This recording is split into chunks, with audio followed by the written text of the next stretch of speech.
नमस्कार। मेष राशि पर विस्तार से चर्चा करेंगे और ये समझने की कोशिश करेंगे कि आने वाले अगले एक सप्ताह और 10 दिन के अंदर जो नया समीकरण और नया बदलाव, ग्रहों की ट्रांजिट, प्लैनेटरी पोजीशन जो चेंज हो रही है, मिथुन राशि पर मंगल भी आएगा, कर्क पर वक्री बुध भी होगा, मार्गी भी होगा और शुक्र नीच राशि में जाएगा केतु के साथ। जैसे गुरु चांडाल योग होता है ऐसे ही शुक्र का भी चांडाल योग होता है।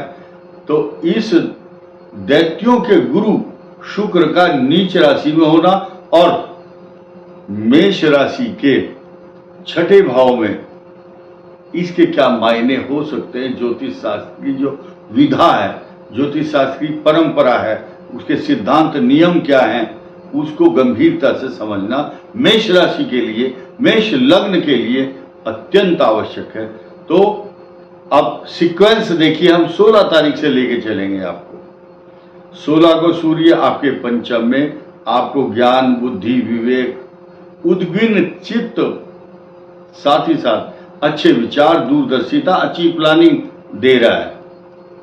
ये बात अलग है कि आपके पेट के रोग, आपकी संतान को कष्ट देने वाला ग्रह भी 26 तारीख तक चलेगा, क्योंकि पंचम संतान स्थान, विद्या स्थान, एजुकेशन, आपकी प्लानिंग में बाधा डालने के लिए मंगल की दृष्टि आपके पंचम भाव पर भी है।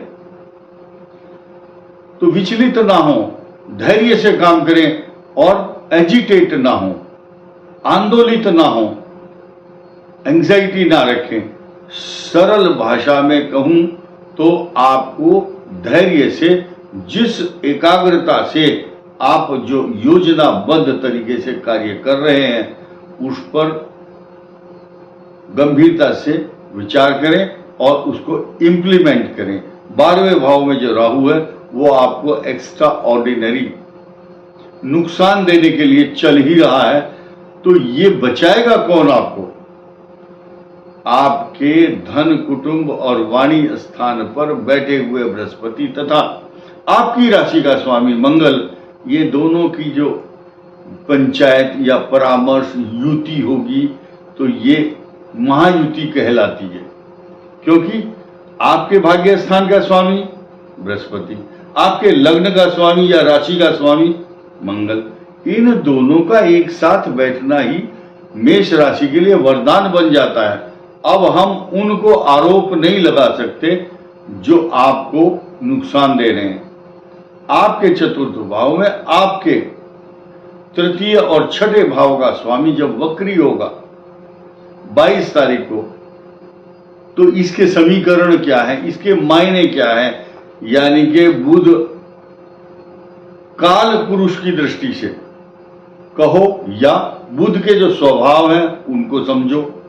बुध के स्वभाव होते हैं बुद्धि, ज्ञान, विवेक, व्यापार, अच्छी वाणी, कम्युनिकेशन स्किल, ये प्रदान करता है। उसका वक्री होना आपके चतुर्थ भाव में 10 दिन के लिए मानकर चलिए या 8 दिन, वो फिर मार्गी होगा 28 तारीख को। 28 को मार्गी होने के बाद वो आपके चतुर्थ भाव को केंद्र में बुध बैठना अच्छा होता है। और शुक्र क्या है? सप्तम भाव का स्वामी होकर नीच राशि में केतु के साथ होगा। और ये फाइनेंस हाउस भी आपका, जहां आप पैसा इकट्ठा करके रखते हैं।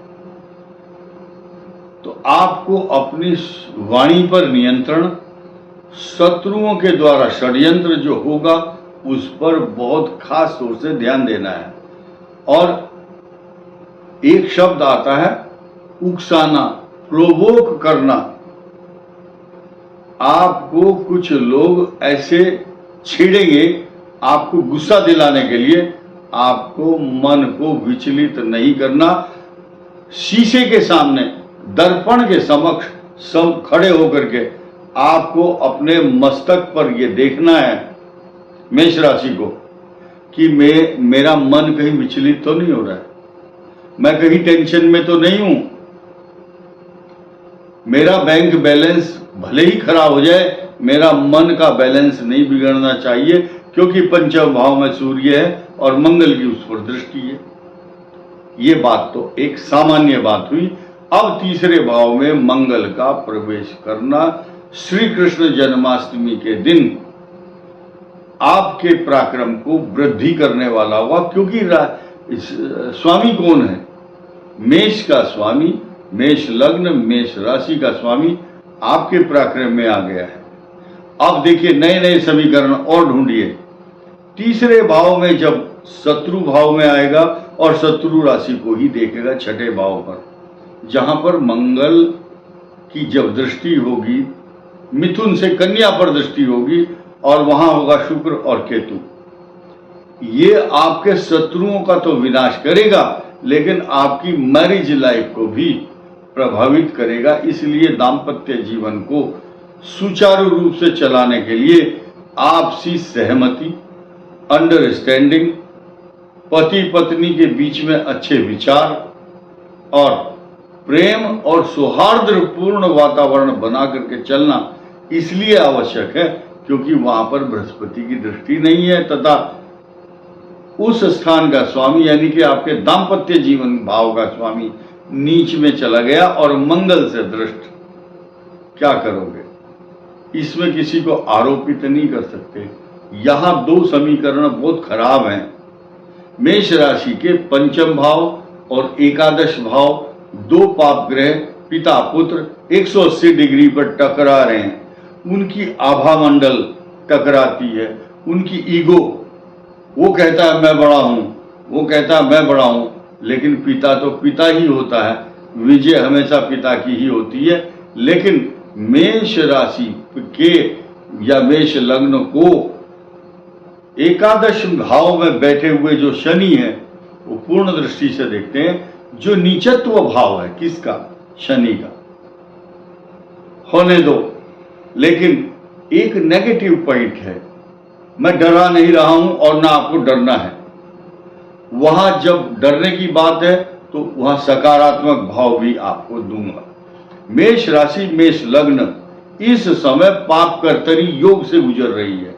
देखिए मेष राशि के 12th भाव में राहु, मेष राशि के अगले हाउस में मंगल। प्लस पॉइंट ये कि आपकी राशि का स्वामी ही पाप कर्तरी योग बनाने के लिए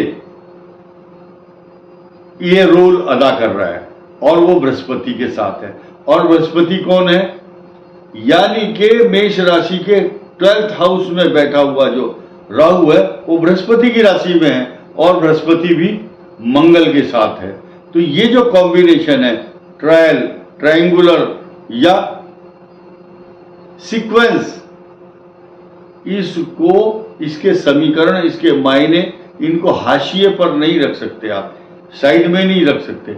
इन पर चिंतन, मनन, आत्मदर्शन, आत्मविश्लेषण, आत्मदर्शन बहुत आवश्यक है।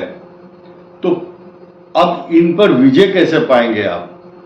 मंगल की पूजा, मां दुर्गा की आराधना, उपासना और साथ ही साथ छठा भाव और तीसरा भाव का स्वामी बुध, गणेश जी की उपासना करने से भी आपके दुख टल जाएंगे। मेन चीज क्या है? जब आप पूजा करते हैं रविवार को छोड़ करके बाकी दिन तुलसी पत्र अपने मुख में रखें, तो बुध के जो उपद्रव है, दुष्प्रभाव है या जितने समीकरण मैंने बताए सब नेगेटिव, उनसे डरना नहीं है। बुध वक्री होगा, फिर मार्गी भी होगा एक सप्ताह बाद, और आपका मंगल ग्रह 26 तारीख को मिथुन राशि में आकर के आपके ऋण रोग शत्रुओं का विनाश भी करेगा।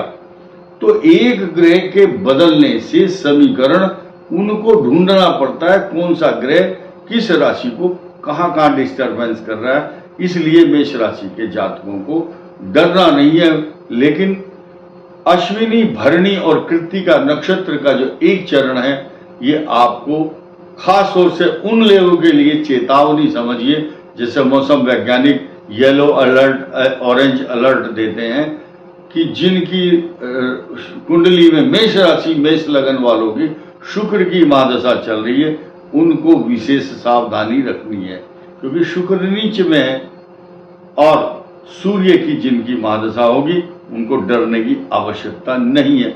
अगर नीच राशि में सूर्य है या अष्टम या द्वादश है तब चिंता की बात हो सकती है। चंद्रमा की महादशा जिसकी है वो राजा की तरह मौज लेते रहो, डरने की आवश्यकता नहीं है। अष्टम और द्वादश चंद्रमा होगा तो कष्ट दे सकता है, लेकिन मंगल की दशा सर्वोपरि शुभ फल देगी। अष्टम या द्वादश भाव में कोई छोटा मोटा ऑपरेशन की संभावना, लेकिन 18 वर्ष तक राहु की दशा आपके लिए वरदान बनेगी। भले ही अगर वो राहु अष्टम और द्वादश में है तो खराब, चिंता का विषय है, लेकिन तीसरे, छठे और 11वें में है तो आप राजा हैं। लग्न में है तो भी आप राजा हैं। बृहस्पति की दशा भाग्योदय कारक होगी। शनि की दशा में राजयोग का फल प्राप्त होगा। बुध की दशा रोग कारक होगी। ये मैंने सब दशाओं का फल वर्णन मेष राशि को गोचर और महादशाओं के साथ और प्रिवेंशन क्या क्या लेना वो बताया। इस वीडियो में इतना ही। धन्यवाद, नमस्कार।